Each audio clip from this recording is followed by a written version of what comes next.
Okay, I think we'll get started with a bit of housekeeping while we let people filter in. So just welcome to everyone tonight for managing your mental well-being, and this is our last session for the year in the Managing Your Health series of seminars that we run for the Healthcare Consumers Association. My name is C, and I'm the Health Literacy Officer here at the Healthcare Consumers. And with us tonight, we have Megan, who's the Director of Simply Mindful Canberra Mindfulness Centre, who will be talking to us about mindfulness and the practice you can use to keep your mental well-being up. Very timely that we're talking about this topic because it is Mental Health Month, and great to see that we've had quite a lot of registration, so we will probably have a few people filtering in. So just please keep yourselves on mute so we don't have too much background noise.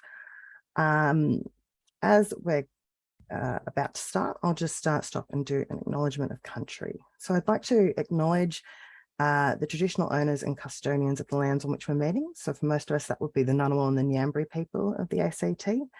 And I'd like to pay my respect to their continuing culture and the contribution they make to Canberra and the region, and pay my respect to their elders past and present, and any Aboriginal and Torres Strait Islander people who are with us today. So Megan is the Director of the Simply Mindful Canberra Mindfulness Centre, and has 25 years experience in mental health, mindfulness, meditation and yoga, and is really passionate about helping people adapt the mindfulness and mental health practices and tools to meet their needs and improve quality of life.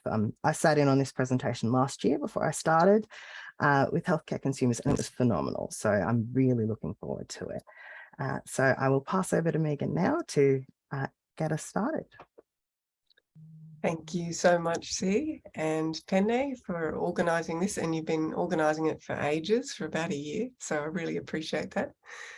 So we've already done Acknowledgement of Country. What we're going to do today is just look a little bit at what mindfulness is and how it works, how mindfulness affects the brain, the body, stress and mental health, and we'll try some practices because mindfulness is really only beneficial if you practice it. It's interesting and motivating to talk about it, but it doesn't make much difference. It's a bit like talking about vegetables but not actually eating them.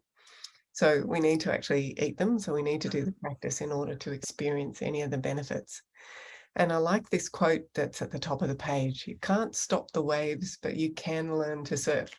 So part of what this is about is mindfulness doesn't obviously get rid of any of our problems or any of the challenges that we face as human beings, but it does give us a whole set of amazing tools and approaches that help us to work with whatever we're facing more skillfully, more compassionately, and ultimately it will have some kind of impact on the outcomes. It may not take problems away, but it helps us to live with them with a higher quality of life at the very least, and often can change things quite dramatically over time. A little bit about Simply Mindful and myself, just briefly. We run lots of different programs. We've been running mindfulness programs in Canberra since 2004, way before it became a really trendy thing to do. And we're quite passionate about it. Sue, the founder of Simply Mindful, went across to the US to train in what is known as mindfulness-based stress reduction because she'd read about it in research, and at that point there was nobody in Australia offering the 8-week MBSR course that we now teach. So she went across to the US and trained with John Kabat-Zinn, who's the author of that program. And I just want to tell you a tiny bit about him. He was a scientist, still is, a molecular biologist working in a university hospital setting. And he was in that context coming across acute human suffering all the time. So he had been a student of meditation and yoga for some time and had really experienced a lot of benefit from it himself. So he went to the hospital and said to them, please give me the people you can't fix and let me see if I can help them to live with greater ease with whatever conditions they're grappling with.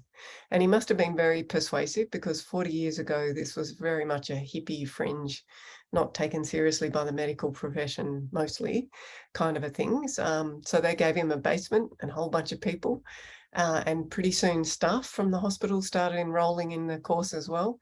And because he was a scientist, he insisted from day one that people participate in the research. And he was quite sort of rigorous about the research. He'd done a PhD and things like that, so he knew what was required. And so there is 40 years of research that's gone on just in that context alone. More than 26,000 people have participated in the research. And of course, it's spread almost exponentially in the last couple of decades around the world and spread into lots of different fields. So out of kind of primary health into mental health, sport, education, leadership, all kinds of fields now have sort of tailored mindfulness that all mostly is an offshoot of MBSR. So we teach that course and we've been doing that since 2004. Oops, sorry. I didn't realize if I touch my mouse, it changes your screen as well. We also run mindful yoga programs, positive neuroplasticity, self-compassion programs, lots of retreats, and we do tailored mindfulness for groups. And as C mentioned, I'm a mental health professional. I've been a mental health social worker for a long time. I came across the research on mindfulness when I was heading up a medical and counselling team, and in a job that I really loved, but I was also on the verge of burning out, and I really cared about the clients, my fellow colleagues. I was looking for ways to try and help myself as well as to help the team I was working with and our amazing clients. So I enrolled in the course that I now teach, and that was a good 15 years ago, something like that. And I haven't looked back since then. It didn't make my problems go away, as I was saying before, but it really did give me a whole different way of working with them, to the point where I feel like gradually over time, I've become a much more optimistic and well-resourced person. And I love sharing these skills with people. A little bit about how the sessions work. So just do what feels right for you. We're going to do a range of short mindfulness practices. Nobody will know whether you're doing them or not. So please just take good care of yourself. There's no way of passing or failing or even being wrong or right with mindfulness. Instead, what I'd invite is for you to bring a strong attitude of curiosity, openness, and just see what the practices have to offer you. Mindfulness is actually about you, and it's about your life, your mind, your body. It's really about your inner landscape and how you meet the world as well. So it really pays to be curious about how you can adapt things to suit you. So if you experience any of the practices as kind of not really your kind of thing, or you don't like them or enjoy them, that's okay. It doesn't mean there's anything wrong with you, and it doesn't mean that mindfulness isn't for you either. It just means probably that there's some adaptation needed so that you can apply it to yourself in a more meaningful way. So that's why we've got some time at the end for questions and feedback and for kind of unpacking how you interact with the practice. The really wonderful thing about mindfulness is that it's an innate human capacity. So we're all capable of being mindful. In fact, we do it quite regularly. It's just that most adults, particularly in this kind of modern world that's very fast-paced, it's under-trained in mindfulness. So a story I like to tell about this is there was some research done in North America in the year 2000, measuring the average amount of time that an adult could concentrate for. And you might want to have a guess at how long that was in the year 2000. So it was 12 seconds, which is a short amount of time. And then it was measured again in the year 2019, so just a few years ago. And guess what had happened? So the time went down to 8 seconds. So we can only focus on something for 8 seconds, and apparently a goldfish can focus for 9 seconds. So we're in trouble. Yeah, and you can all think of reasons why this might be, of course, you know, the sort of explosion of social media and lots of things kind of clamoring for our attention. The 24/7 news cycle has been a thing in that 2 decades. But also our own nervous systems kind of hijack our ability to pay attention for very long. So we're going to talk about that a little bit more as we go along. But the reason why it's so good that this is an innate human capacity is that This means you don't have to become anything else. You don't have to get anywhere. You don't have to become a better human being. All you need to do is practice this innate capacity that you already have within you. So what we're doing is drawing on something that is natural to us and developing it, just like there are, native plants here that I can cultivate and grow, and I can plant more of them. And then I've got a much greater kind of natural environment that exists here anyway. The other thing to know about mindfulness is it's very well known that it works. There's a huge and exponentially growing body of research. And it's also well known that it can be challenging. So when you finally pause and slow down a bit and become present, often stuff can come up, especially if you've been in a very stressed space. So as soon as there's a bit of space and you're more settled, all the kind of unresolved stuff can come up. So if you do find that it's distressing or the issues arise for you, that's also a natural part of the process. And I'd really encourage you to reach out and get support. And I have no doubt that we can answer questions around that a bit later as well, if that's something you would like. So I like to quote Einstein. He said about himself, whether you believe this or not, he said, "I'm not particularly intelligent. I'm just extraordinarily curious." So he had a kind of insatiable curiosity, I think. And he said curiosity is more important than knowledge. And curiosity is really one of the foundational approaches of mindfulness. If we can become curious about something that's challenging, there's always something that we can discover about it that will either help us offer an opportunity to us, or help us to understand more deeply what's going on and gain insight.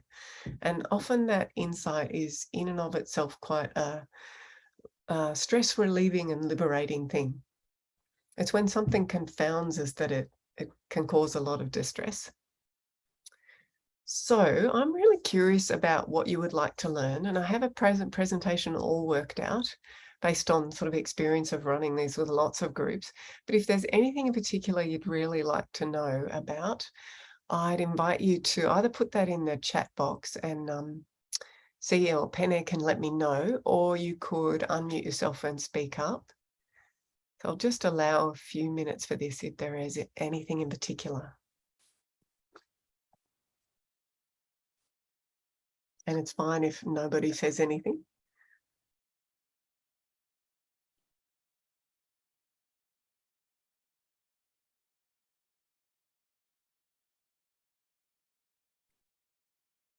All right, well, I might continue, and if questions come up as we go along, of course, or if you'd like something further clarified, just either put them in the chat box or save them up for the end when I've allowed about 15 minutes for that. Great. So mindfulness is something you probably already have some understanding of. It's talked about a lot these days, and this picture captures it beautifully. It's really about sustained present moment awareness. So knowing what we're doing as we're doing it and being fully present to it. So as you can see from this cartoon, this person's walking through the park with their dog.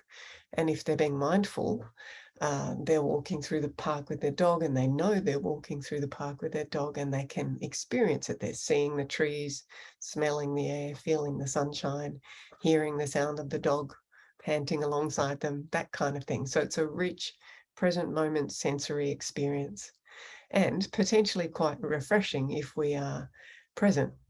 However, one of the things we're very good at doing with our minds is time traveling.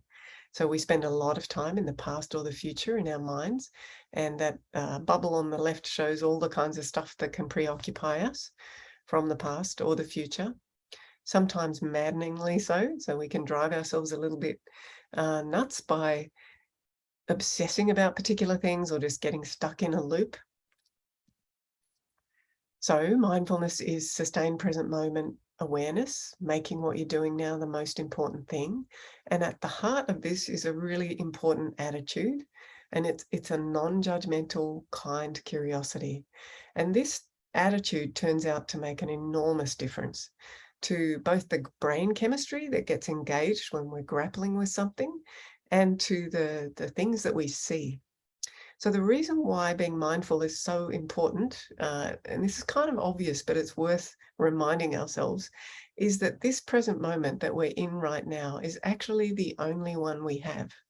And it's the only one that we can do anything about. So we can't problem solve, create, imagine, we can't influence, we can't change things, we can't make decisions in the past. That's all already happened, it's gone. All we can do with the past is review it, reflect on it, and learn from it.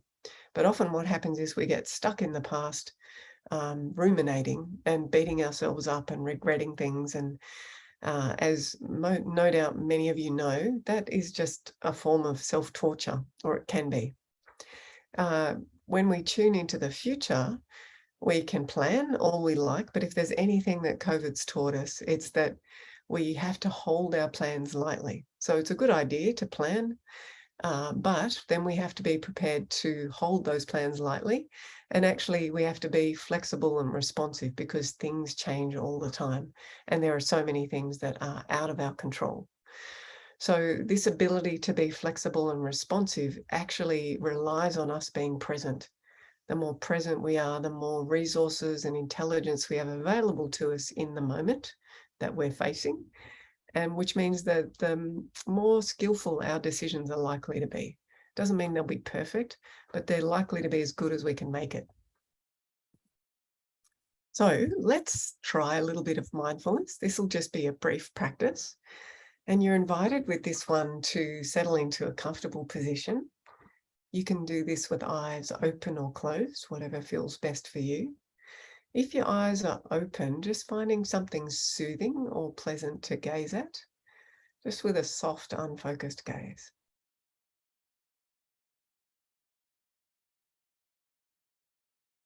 And then taking a few moments to tune into the contact of your body with the surfaces beneath you. So you might notice, for example, the contact of your feet with the floor, the contact of the back of your body with the chair,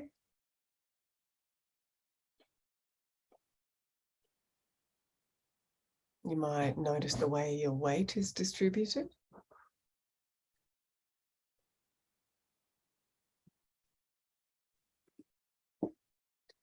And see if you can even it up. So if it's distributed a little unevenly, you might be leaning more on the right than the left, just evening it up. Seeing what that feels like.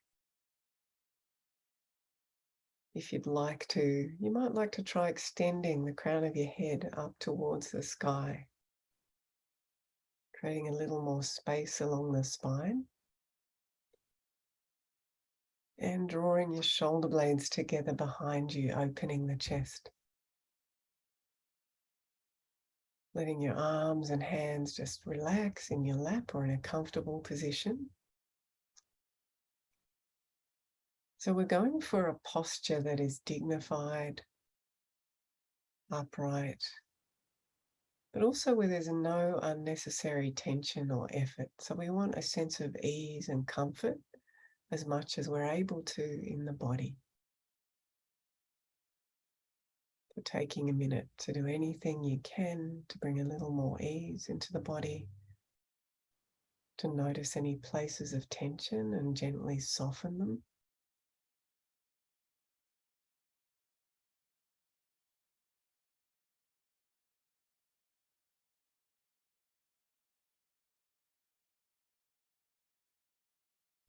And then when you're ready, inviting you to bring your attention to the whole body breathing.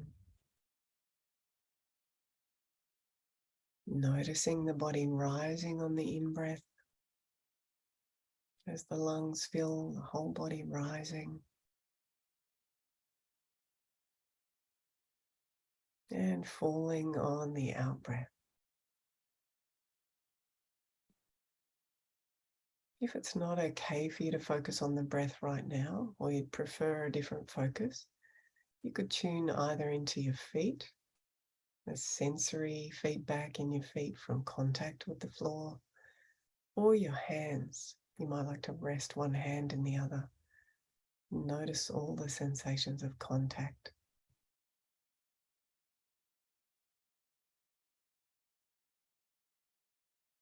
And if you're focusing on the breath, noticing this in-breath coming in as it's happening.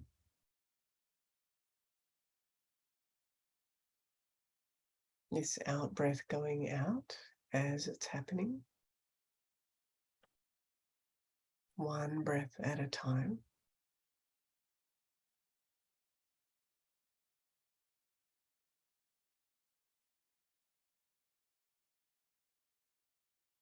We're not trying to get anywhere or make anything happen.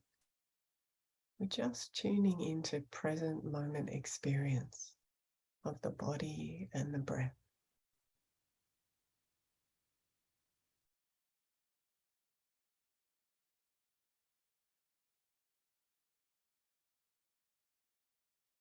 Seeing if you can sense into the breath and actually feel it rather than thinking about it.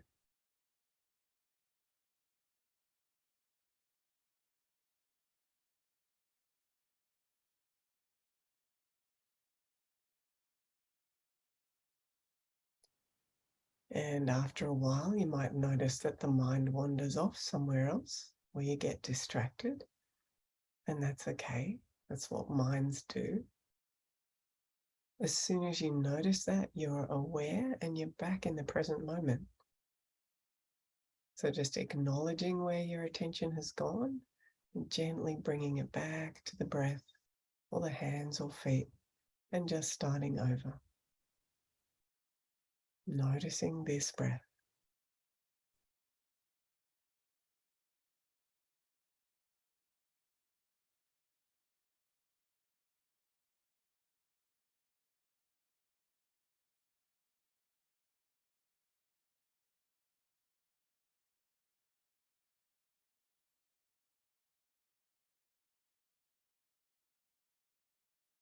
And then gently bringing that to a close in your own way.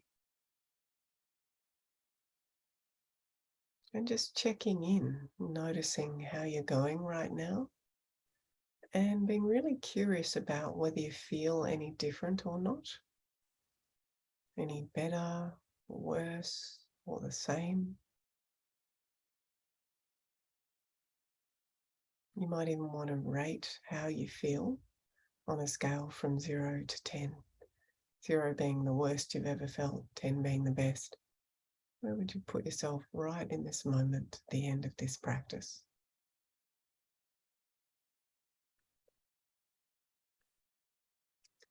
And then wriggling fingers and toes. If your eyes are closed, really gently, slowly opening them, taking in the light and the room around you.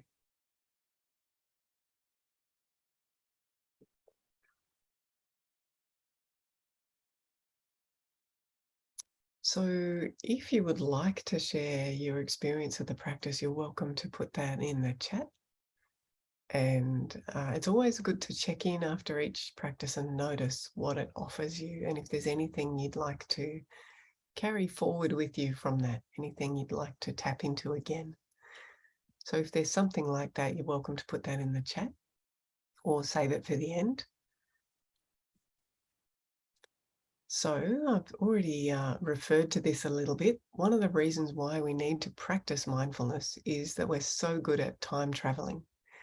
So this ability to time travel in our heads, so go into the past or the future, it's an incredible human capacity and it opens up a lot of space for creativity, for example.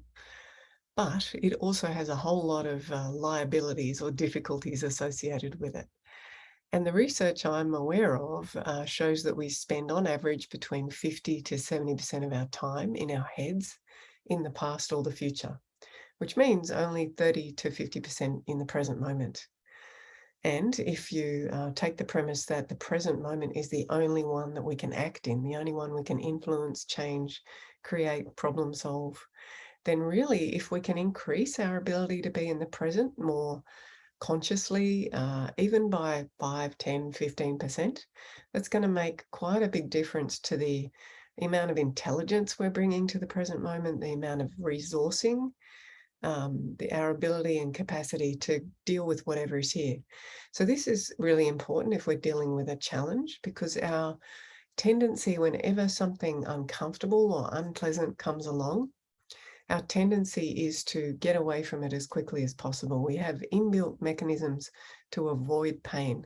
And unfortunately, this applies to both physical and emotional pain. It's very adaptive when you think about, if we put our hands on a hot plate, of course we want to avoid that. So our reaction is to get away from it as quickly as possible. So that reaction is very adaptive and helpful. But if the issue is emotional, like if we're coming up against something challenging emotionally, we also have the same tendency to try and get away from that as quickly as possible. And that often makes things worse. It doesn't actually resolve or help us to deal with the emotional issue. All it does is suppress it or push it underground. So we'll talk about that a little bit more later as well. But one of the great things about learning to be more present is that we can learn how to turn towards the difficult experiences, to become curious about them instead of to become avoidant of them. And by becoming curious and turning towards them, often we begin to see that they're not quite as big, not quite as complicated as we thought they were. We begin to be able to see them more clearly and to learn that we can face them. And this is what is at the heart of resilience, the ability to turn towards, to face something, to begin to see it for what it is, and to trust ourselves to be able to deal with it.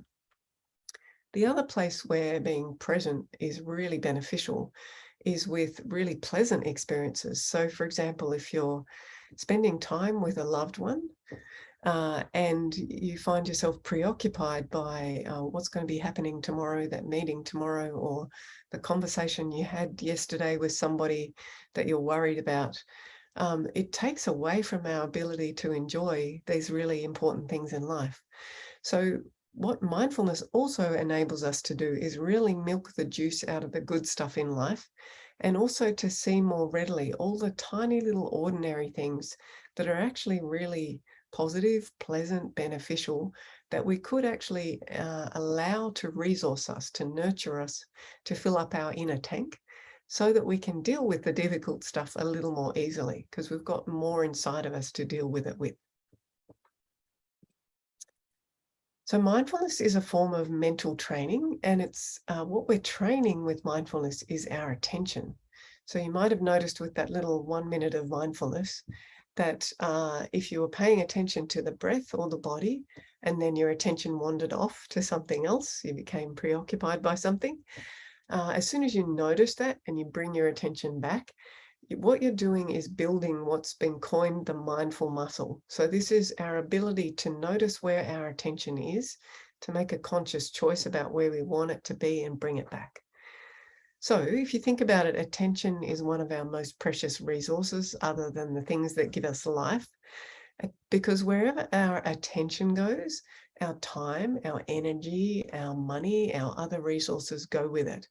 So if our attention is poured into all the ways in which I'm flawed or at fault or wrong, or all the things that worry me, that is what is going to preoccupy me.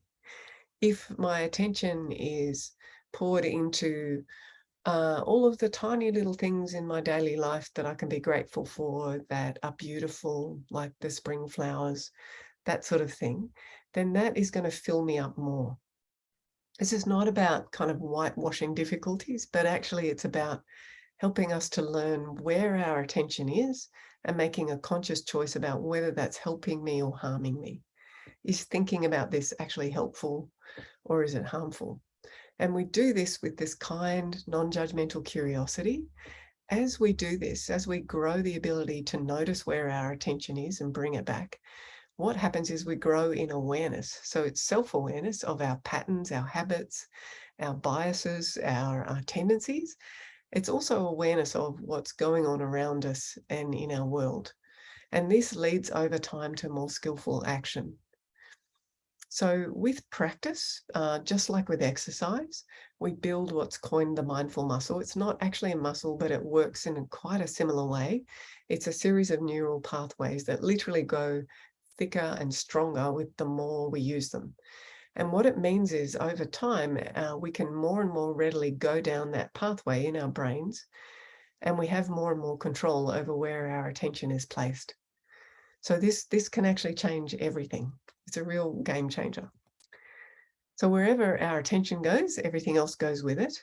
The fundamental rule of neuroplasticity, which is another field that's kind of exploded in the last 30, 40 years, is whatever we pay attention to grows.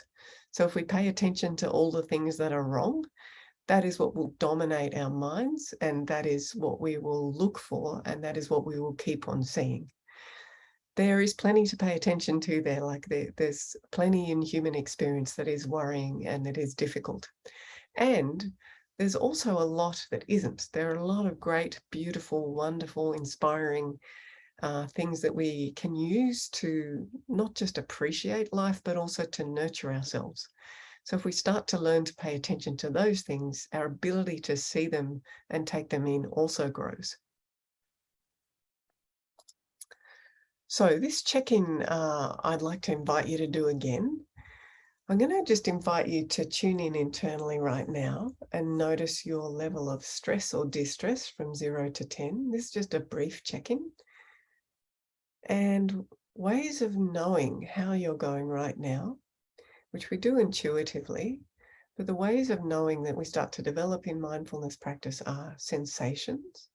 What sensations do you notice in your body arising and drawing your attention?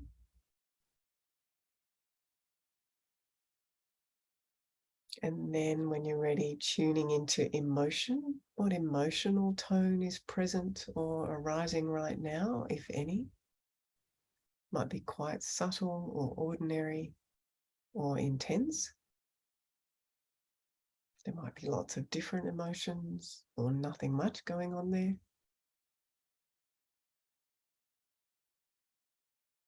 Also tuning in with curiosity to the mind and just noticing what kinds of thoughts are present.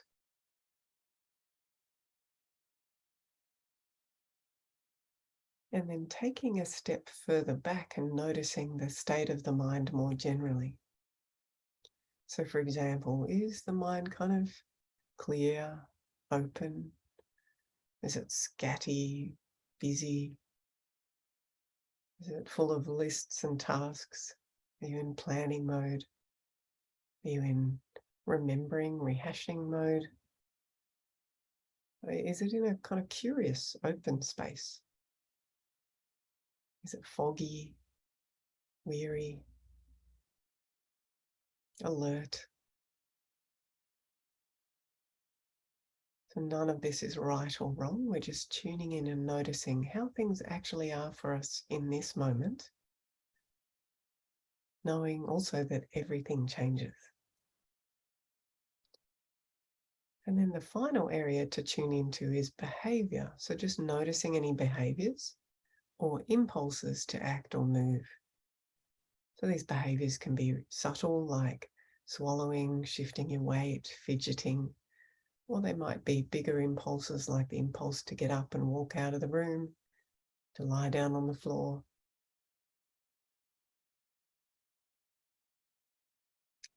And having collected all of this information, this is really a way of checking in with your internal landscape, just rating on the scale from 0 to 10, how stressed or distressed you are right now. And this is so that we can see whether the practice changes anything for you in a moment. So let's try another practice.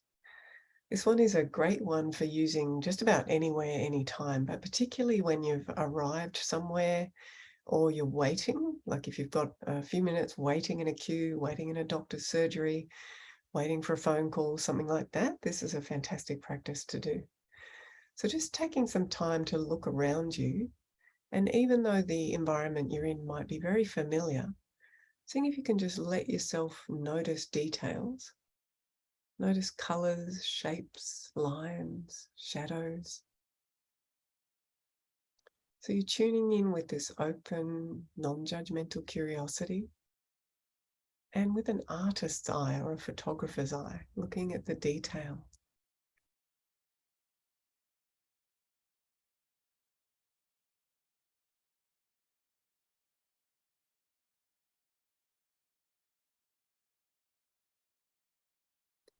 And then, when you're ready, letting your attention shift to sounds.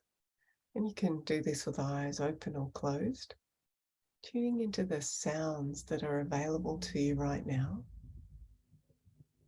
And seeing if you can just open to them, whether they're pleasant, unpleasant, or neutral. As you notice a sound, acknowledging it,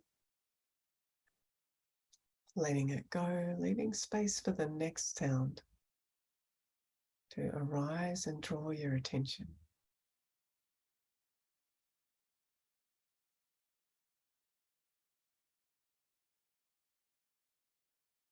Moving from sound to sound.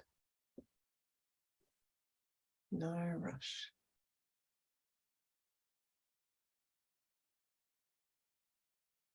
You might notice really dominant sounds or sounds in the foreground, and all more subtle, intermittent sounds in the background.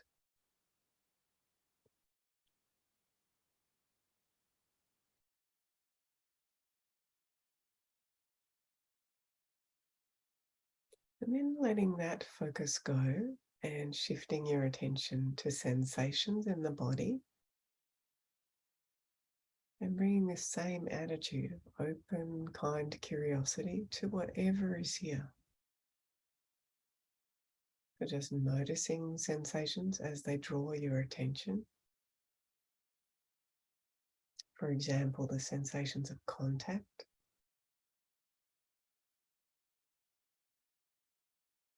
The temperature of the air on your skin.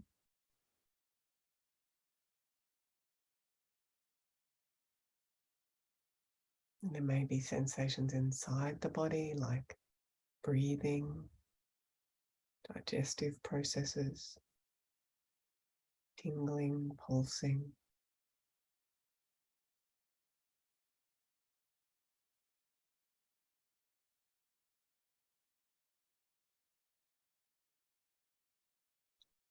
And then inviting you, out of all of the things you can see, all of the sounds you can hear, and all of the sensations you can feel right now, just to choose one to focus on, one thing you can see or hear or feel that you find the most soothing, pleasant, somehow comforting to tune into, and inviting you to give it your full attention as best you can. So pouring your attention into this one soothing, pleasant thing, even if it's quite subtle, and drinking it in with your senses. It's a bit like drinking a glass of water when you're really thirsty, knowing that it's nurturing you. Really taking it in, letting it land for a few deep, slow breaths.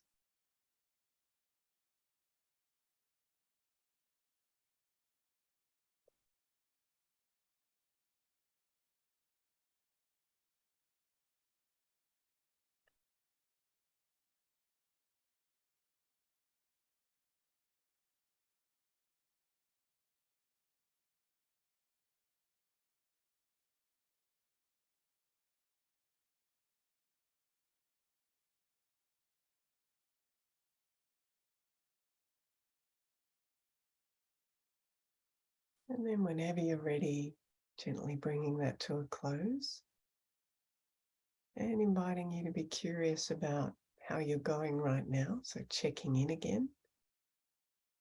And notice whether you feel any different or not in those 4 areas: sensations,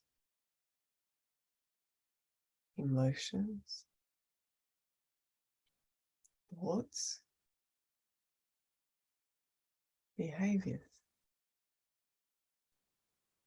And if you like, for your own purposes, just rating where you are on that 0 to 10 scale again. And then coming back.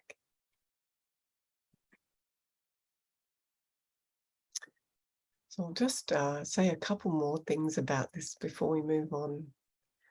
So this ability to tune into what's pleasant in the environment comes in really handy when we're at risk of being overwhelmed by something negative that we have decided we need to be okay with, or we need to be able to endure. So for example, if you're at the dentist and you've got to have some dental work done, which is unpleasant most of the time. So what we can do, instead of focusing on the unpleasant thing happening in the dentist chair, we can find something pleasant to use as an anchor and a resource in that same place and time. So it might be that somebody in the room, the dental nurse or the dentist, has a nice tone of voice, or maybe they've got one of those pictures on the ceiling that you can look at that has some pleasant or beautiful detail in it. Or it might be the sensations in your feet that you want to pay attention to, or the contact of your body with the chair or your own breath. So this can really help to stop us from becoming overwhelmed and also from becoming fixated on the challenging thing, particularly if we know that objectively speaking, it's probably okay and that we need to be able to be with this. So just a little bit about stress and the human nervous system. So our nervous system is the brain, the spinal cord, and all of our nerves. And it's evolved over hundreds of millions of years. It's the command control center of the human body, and it pretty much dictates everything. So there are two main branches in the nervous system. One is called the parasympathetic, and it's like the brake in our nervous system. It helps to slow us down and drop into rest. And when we're in the parasympathetic nervous system, we're in some form of rest. The sympathetic nervous system, on the other hand, is more like the accelerator. So when we're in the sympathetic nervous system, our energy ramps up, and we know that quite often as fight or flight. So we go into that state in order to mobilize to meet some kind of perceived threat. The thing about stress that is well understood now is that it is mostly subjective, not entirely subjective, but if you put a bunch of different people in the same situation, some people will get stressed and some people won't. So people will interact differently with challenges. Some people will see them as an opportunity, some people will see them as a threat, and that's all determined basically by a combination of our experience, all the things that have trained us in life up until this point, and our sort of biology and our makeup, but it's actually largely something that we learn from experience. So it's not our fault if we react to something as stressful, but we're the only people who can do anything about it. I'm the only one who can do anything about my own stress reactivity. So the thing to know is parasympathetic nervous system is the first part of the nervous system that evolved. And so it's one branch of the parasympathetic. It has two main kind of branches. One evolved to really get us into the freeze state. So that is the most sort of primitive survival state when we're under threat. You see reptiles doing this all the time. When you approach a lizard, it often will freeze, play dead. So in that state, we go into energy conservation and things shut down and we conserve energy. We go numb, and we freeze. So most people have experienced this, almost everyone. I certainly have when I've had to do exams and things like that, or I've been really frightened by something. It is the least empowered sort of stress response. And it happens when we run out of energy in the sympathetic. And some people will go there very quickly. In fact, they don't even realize that they're going through sort of a mobilized state first. But this nervous system is actually a hierarchy.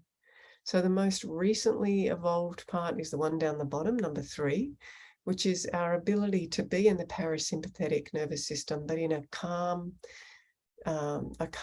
restful state. And that's when you feel most relaxed, say when you're on holidays, when there's nothing demanded of you, when you feel relatively safe, relatively at ease, your needs are relatively well met. That's when you go into parasympathetic, the most recently evolved branch of it. And that's actually where we've evolved to be most of the time. So going into these other states, the sympathetic and the more primitive parasympathetic, they're for emergencies only, and they're in order to kind of meet some kind of threat. The problem is a lot of the threats in modern life are matters of perception. They're not actual life-threatening events that can be resolved quickly by going into sympathetic. For example, this part of the nervous system evolved when things like saber-toothed tigers were attacking us. So if a saber-toothed tiger is attacking you, you need to get into fight flight, you need to run away, or you need to fight it, and the situation's resolved pretty quickly. But with modern threats, things like, and there are a whole range of them, of course, but there are a lot of threats like deadlines, traffic jams, running late, feeling inadequate at something, feeling like there's an issue going on in a relationship that's challenging us. That's not actually life-threatening, but our bodies and our nervous systems react to them as if they are life-threatening, and we go into this fight, flight, freeze, which isn't very often helpful. So we need to train ourselves to recognize when that's happening, when we're being kind of hijacked by the nervous system. Pause, ask ourselves, is this actually helping me? Is this a helpful way to respond to this? And buy ourselves time to bring our most intelligent part of the brain back online. So this is the prefrontal cortex that disconnects a bit when we go into either fight, flight, or freeze. It's still there, obviously, but the most primitive part of our brain that governs the stress response has taken over the show. So we need to find a way to reconnect our sort of objective, more intelligent, more creative brain, this part here. And we do that quite effectively by just pressing the pause button, taking a few deep, slow breaths, connecting with the present moment, and reevaluating. So this is an example. This is an Australian surfer, Mick Fanning, who was approached by a shark in a surfing competition in South Africa some time ago now, probably about 7 years ago. And his instant reaction was to turn around and punch the shark. So that was his fight flight response kicking in. That's what we need when there is literally something life-threatening going on. And he said he didn't think about it. It was just split second. And there was a good ending to this story. The shark turned around and went away, which is good news. But if you think about it, there are a lot of situations that we're in these days that aren't actually in that moment life-threatening. So that response is not actually what we need. So just a little bit more. This has got quite a lot of detail on this page. And this page is available if you want to have a look at it at the National Institute for Clinical Application of Behavioural Medicine. The website's at the bottom right there. So this term has been coined called the window of tolerance. When we're in the window of tolerance, this is where we're in the parasympathetic nervous system. So this most recently evolved state where we feel relatively able to cope. We feel relatively safe, relatively resourced, relatively calm. It's never going to be perfect because being a human is, inherently a bit precarious. But this is where we cope reasonably well with challenges. We're calm but not tired. We're alert but not anxious. So in this window of tolerance, we want this obviously to be as wide as possible so that we can cope with more challenges. But when we start to perceive something as a threat, we start to move into dysregulation. So we either go up into hyperarousal, into fight flight, we start to feel agitated, anxious, revved up, irritable, don't necessarily feel out of control, but we don't feel great either. If we really do keep on going in that direction, then we start getting extremely anxious, angry, out of control, and we want to fight or run away. And the fight or the running away can show up internally as well as self-criticism. So if we're not verbally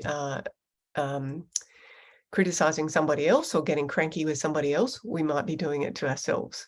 If we're not running away from someone else, we might actually be withdrawing and running away from ourselves. If we're going down into hypoarousal, so this is the more primitive state of parasympathetic where we freeze, we start feeling like shutting down, feeling spacey, losing track of time, sluggish, getting a bit numb, disconnecting. And that's a very unpleasant feeling as well. And if that keeps on going, we completely disconnect, zone out, numb. So all of these states are part of the human experience, and they're They're necessary. This is our nervous system acting in service of our survival. So our nervous system's just trying to do its job to keep us alive. And at times, it really doesn't serve us very well. So that's where mindfulness can come in and help us to collect ourselves, to settle down, and then to reevaluate. So what we're going to do is another practice, and this time it'll focus on grounding in the body, because one of the easiest ways, or most readily accessible ways of getting out of our heads, particularly if we're caught up in some kind of worry or some kind of regret, so if we're really caught in quite a bit of a state there, one of the easiest things to do is get out of the head into the body. So you can do this through any kind of movement. It can be any movement can be mindful if you bring your attention to the sensory experience. So we're just going to do a tiny bit of movement, and you can do that seated where you are right now. And as I mentioned before, everything is optional. So just do what feels right for you, and feel free to adapt and do other movements if you like. And then we're going to do a little bit of practice in stillness, tuning into sensations in the body as well. So take a moment just to get into a comfortable upright position as best you can. Excuse me. And then just begin drawing the crown of the head up towards the sky. And at the same time, letting the tailbone sink down into the chair or the surface that's supporting you. So you might feel like you're growing just a little taller. It's as if an invisible string is gently taking some of your weight, drawing you up towards the sky. Taking a couple of deeper, slower breaths here, if that's okay for you. And then inviting you to try rolling your shoulders up and down and back really slowly, and tuning into all the changing sensations of rolling the shoulders. And you can make this as small or as large as you like.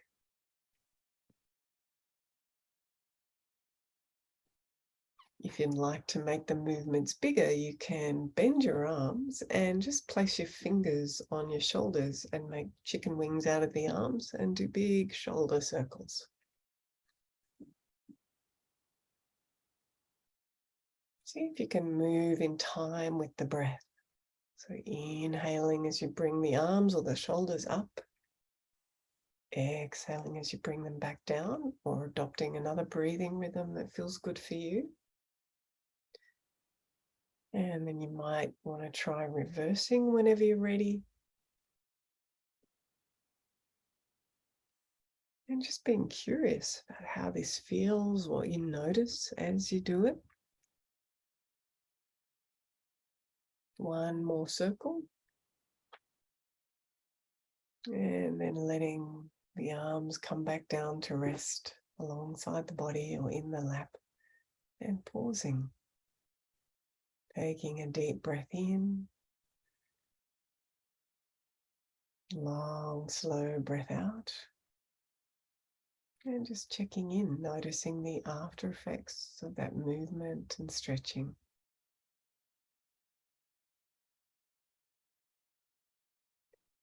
And then when you're ready, inviting you to bring your arms out in front of you and just clasping the fingers. Noticing which little finger is at the bottom. So which finger do you habitually put at the bottom? And then again, if it's okay for you, pressing through the palms, so pressing forward, straightening the arms, keeping your shoulders back. So you're not hunching forward right now. You're drawing the shoulder blades together behind you, still pressing through the palms. And if you'd like to, inhaling. As you exhale, raising the hands up, pressing up through the palms. Inhaling again. As you exhale, separating the hands, and this time you might even have to turn to the side like I do, bringing the arms down or out to the edges, reaching through the fingertips as you go. So you might feel a nerve stretch as well as an arm stretch all the way along.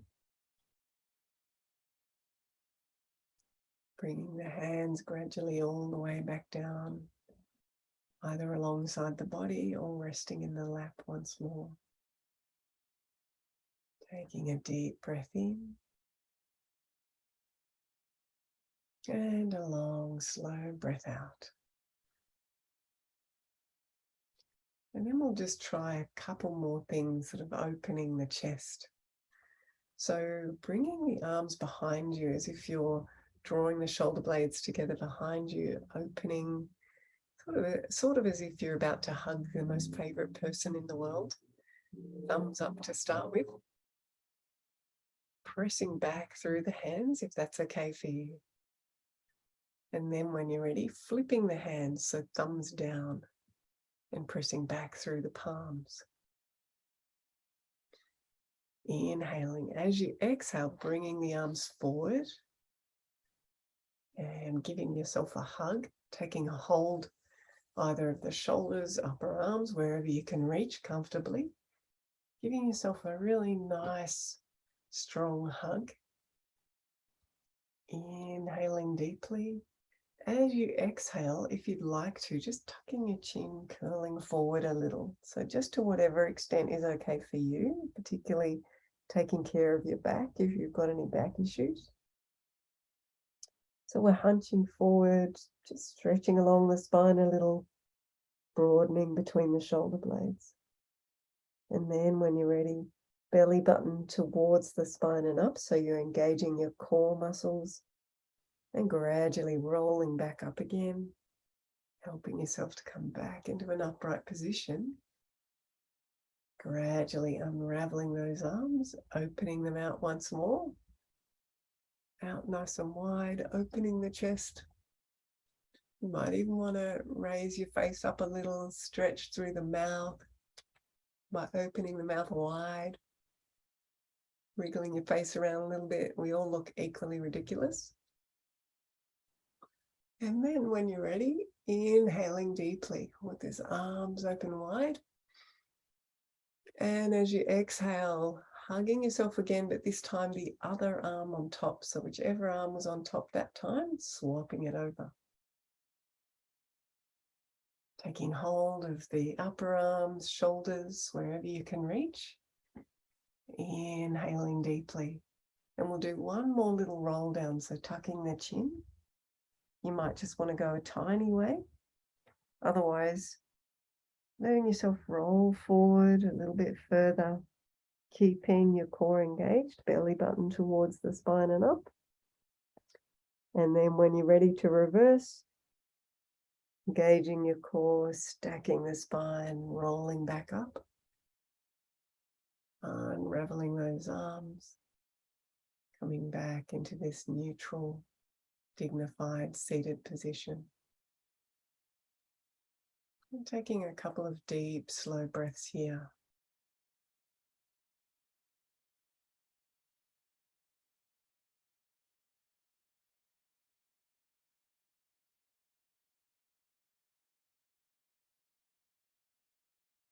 And now we'll just spend a few minutes tuning into body sensations. And it's often a little easier after some movement, because we've got a bit of extra blood flow in the body and we've stretched muscles. Now inviting you to tune into sensations in the head and face. And just bringing this non-judgmental, kind curiosity to whatever is here.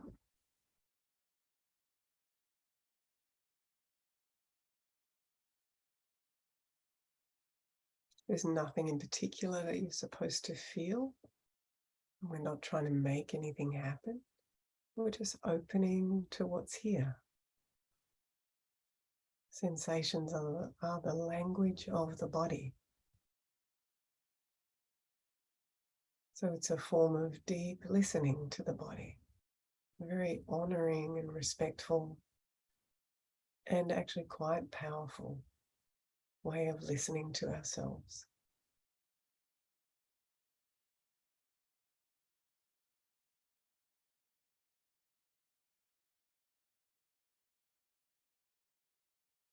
Then when you're ready, letting your attention move down from the head and face into the neck and throat.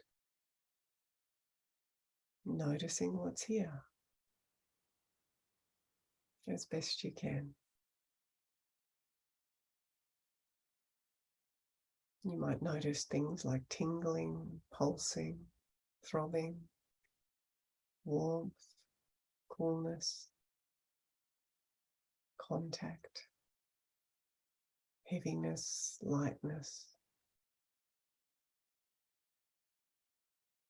Or in some places there may be an absence of sensation. That's also okay. Inviting you to also be curious about that. Noticing what it's like, where it begins and ends, whether it changes.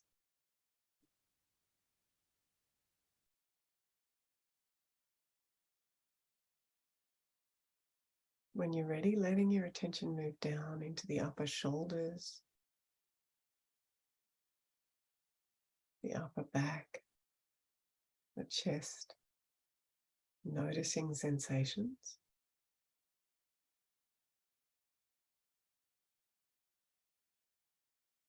You might notice the after effects of the movement.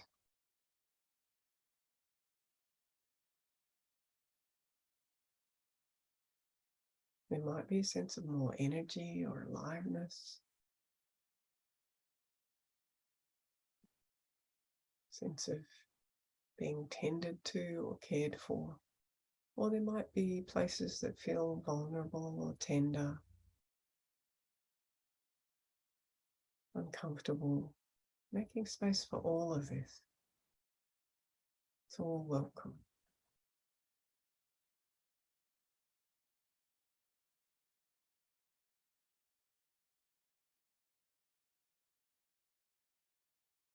Letting your attention move down when you're ready into the upper arms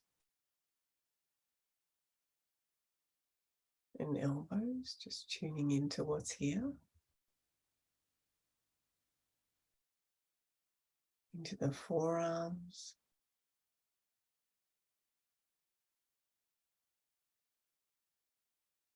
wrists and hands.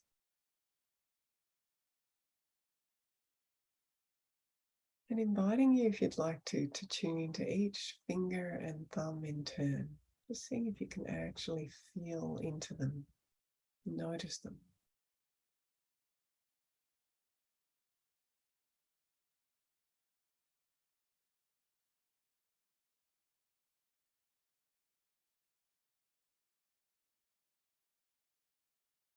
Then letting your attention move down into the middle of the back, middle of the belly.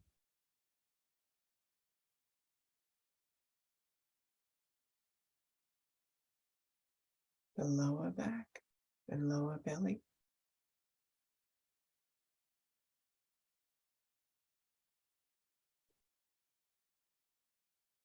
The pelvis.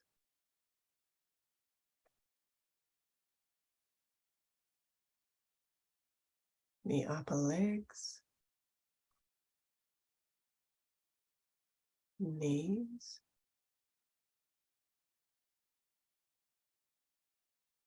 And if your mind wanders off, that's just what minds do. As soon as you notice that, you're back in the present moment, and this is a big deal.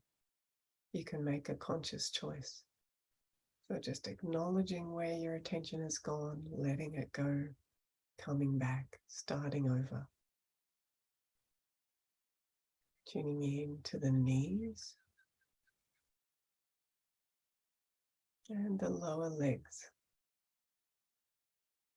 Noticing what's here.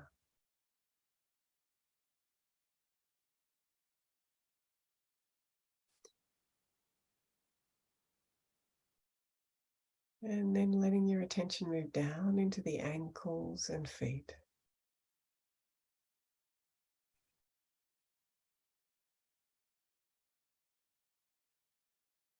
When you're ready, broadening your attention to the whole body.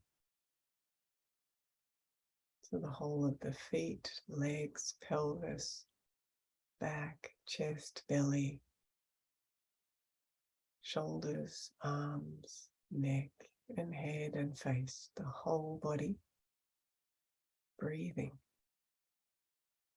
And noticing what sensations, if any, draw your attention in the whole body in this moment.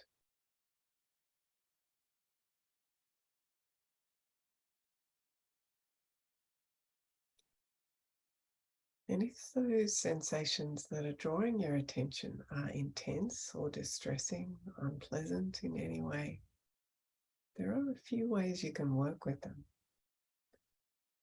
You can tune into them and with a really precise kind of detailed curiosity, noticing the qualities of the sensation. So rather than getting caught up in the story about them, our explanation of them, tuning into where exactly is this? Is it really concentrated in one spot or spread out? Does it have a movement like throbbing, pulsing, vibrating, shrinking, expanding? Does it have a temperature, a weightiness, heavy or light? It might have a shape, or perhaps it's fuzzy at the edges. Does it have a color or a shade?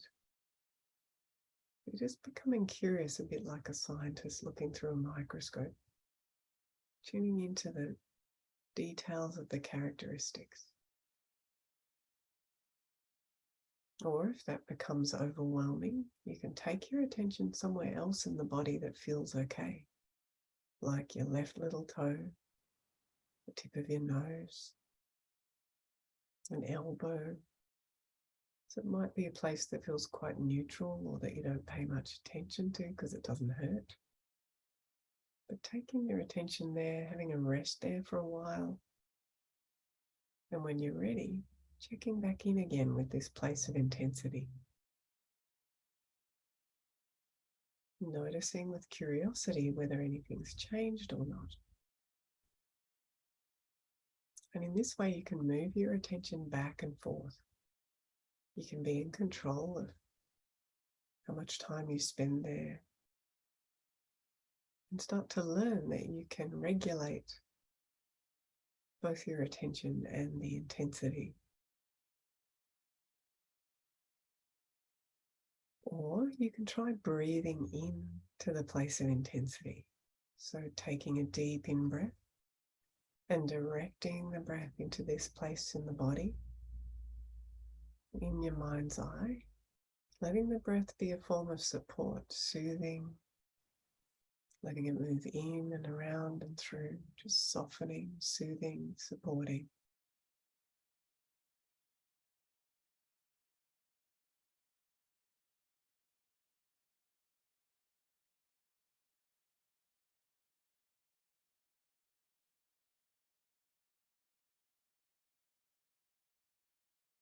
So inviting you now to let your attention gently shift back to the breath,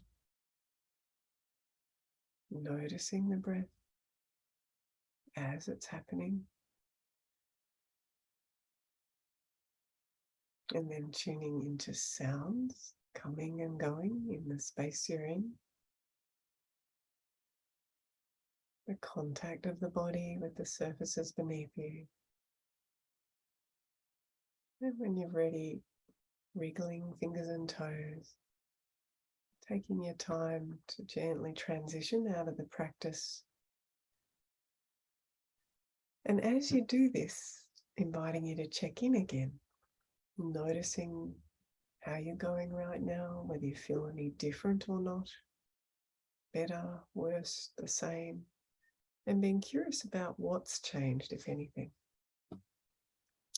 And if you like, where would you rate yourself on that 0 to 10 scale right now?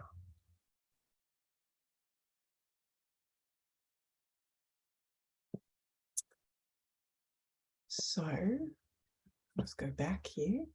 So that was an experience of mindful movement. Any movement can be mindful if we're bring our attention to the sensory experience. So our senses are always in the present moment. Our breath is always in the present moment, and that's a sensory experience as well. So if you think about it, you can't take a breath 5 minutes ago or in 5 minutes' time. You can only breathe right now. You can't feel something that was here 5 minutes ago, that footstep I took 5 minutes ago. I can't feel it right now. I can remember that I felt it, but I'm not actually feeling it right now. So the body is a fantastic place to anchor our attention in order to become present. If it's difficult to focus on the body because there's a lot of challenge there at any point, we can tune into something like sounds. They are also a sensory experience, but they're outside of us. What we can see and hear is outside of us quite often. So that can help to anchor us in something external if that's what we need. So I'm going to wrap up now just by letting you know a couple more things coming up soon that are free events you might like to participate in if you want to learn a bit more. So the National Gallery of Australia has its 40th birthday celebrations this weekend, the 15th and 16th of October. And if you're in Canberra or you know someone who is, we're running 2 live open sort of free events people can just turn up to in the sculpture gardens on Saturday and Sunday morning at 10:30 each day, weather permitting.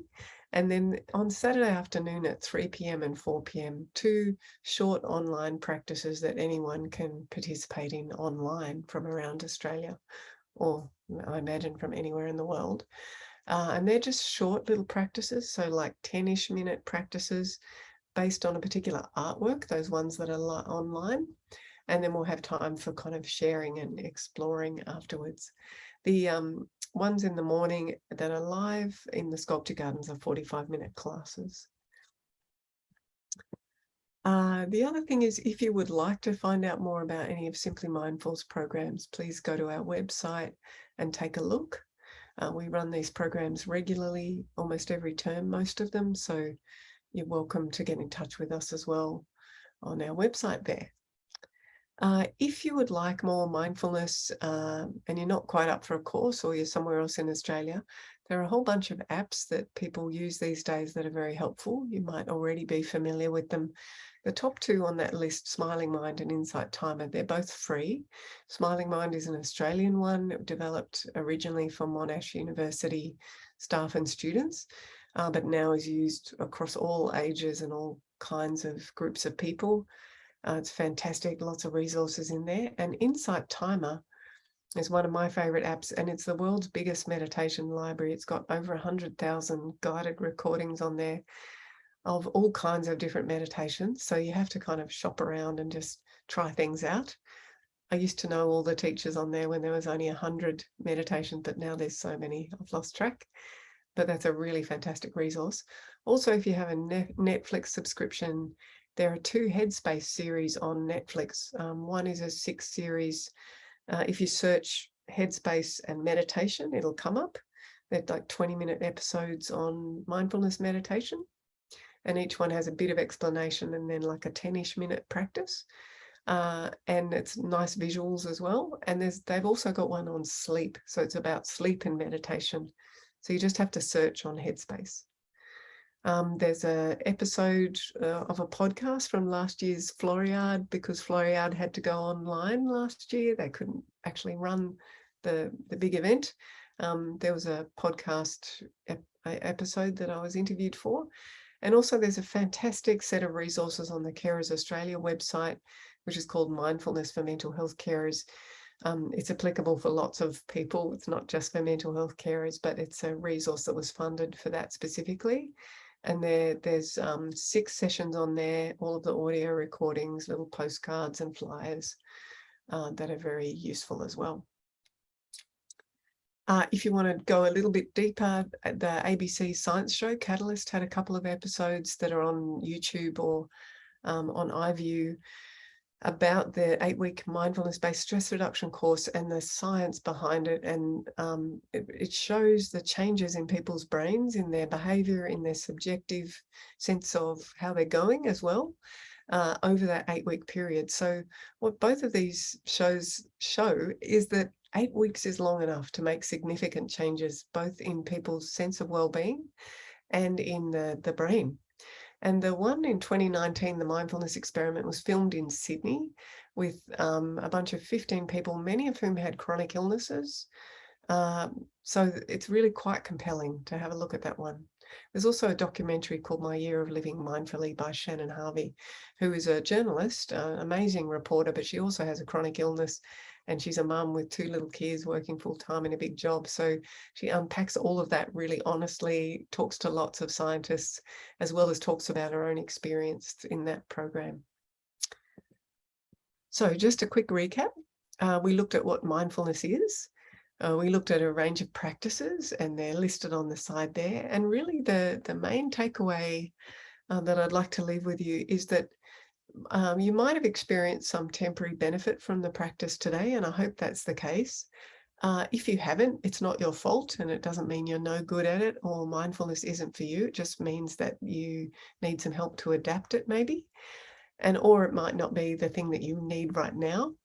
The other thing is that if the experience is often temporary to begin with, and that's because we have much stronger patterns already at play in us, like the pattern of worrying. We get really good at worrying really quickly. So the invitation is to try practicing some mindfulness each day for a few minutes each day, if you'd like to build that into your life, because whatever we practice, we get good at. So the neuroscience is sort of unequivocal, really, that whatever we practice, we get good at. The brain gets better at what it repeatedly does. So we have to do this repeatedly if we want it to have any kind of lasting impact. And the research shows that if you practice something regularly, it stops becoming temporary, like a temporary state that you evoke, and it starts to become an enduring trait. So it becomes trait mindfulness, which is a resource that you can draw on much more readily and kind of dip into. It's a bit like learning to drive a car or something like that. To begin with, it takes a lot of conscious effort, and you can only kind of do it when you're concentrating, and you make lots of mistakes. It doesn't feel very natural, but the more you practice, the more natural it becomes, and pretty soon you can do it without even thinking. So thank you so much for your attention and for participating in this. And I would like to open this up for questions or sharing now. So I'll stop sharing my screen. Hopefully that's worked. And hand over to Penne or C, and just a reminder that if you do want to share something or ask a question, we'll have to keep it fairly succinct so that we've got space for others as well. And you're all welcome. Definitely. If anyone's got a question, do put your hand up or just unmute at the moment.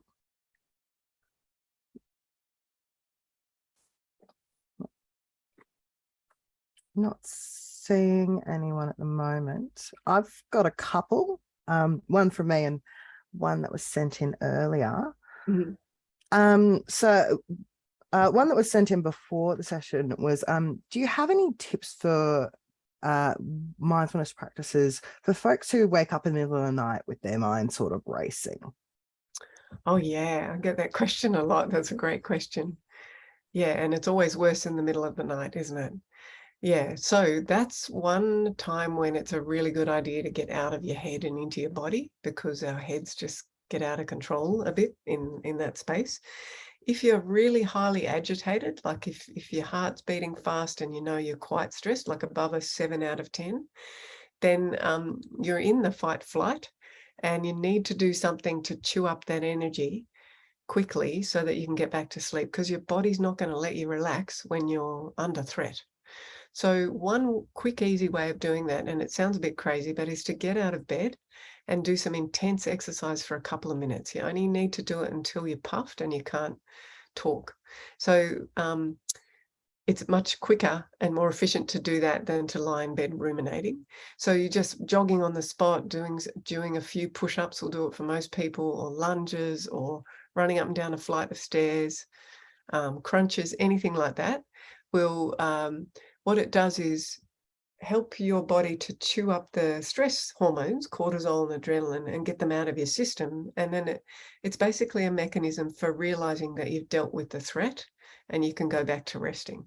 So if you think about a herd of zebras being attacked by a predator, they go into fight flight to deal with the threat. So they run and they get quite frantic. So you've got to use that energy up, and then you can settle back down into grazing again. So that's one option. If you're not above a 7 out of 10, the other option is to do something like a body scan. So get your attention down into your feet, tune into the sensations. And if you go really slowly, often by the time you start to work your way up into the upper body, you're falling asleep again. Those are really useful. Give that a go. If it doesn't work, there are some resources on the Carers Australia website for that, exactly, because we did one whole episode on sleep. Excellent. And all the links that you've mentioned, I will package up in an email for everyone. Mm-hmm. So folks don't have to remember them all. Right. The question from me, I really liked how you talked about kind of using, for those of us with chronic pain, you incorporating that a bit now, grounding exercises and how you might approach that. Have you got any tips for folks who might have sensory issues and thinking where sound, like thinking about sounds too intensely might make that a bit hard to focus on? Yeah. So let me just clarify, is that where people are experiencing a kind of flooding of too many sensory bits of information? Yeah, that's such a great question. Thank you so much. So it's really important to know that you don't have to open up to everything. Like in that practice where we did the see, hear, feel, you can narrow it down and be really specific. So you can just focus on one thing. So attention is this amazing thing that we can change the bandwidth of. And it might take a bit of practice if we haven't done that before, but we can open it right out and take everything in. And that's quite a lot of information coming at us all at once. Like we can take in all the sensations in the body happening all at once. And that's huge. There's a lot of information there. Or we can narrow it right down to my left little finger and even the left fingernail on my left little finger, or the tip of my nose, or something like that. So in that case, narrowing is probably the best thing to do. Like, for example, if I'm eating, just to focus on the sensations of chewing, rather than the conversation around me, the lights, the phone ringing, all that sort of stuff. So narrowing helps us to kind of filter out sounds that are distracting.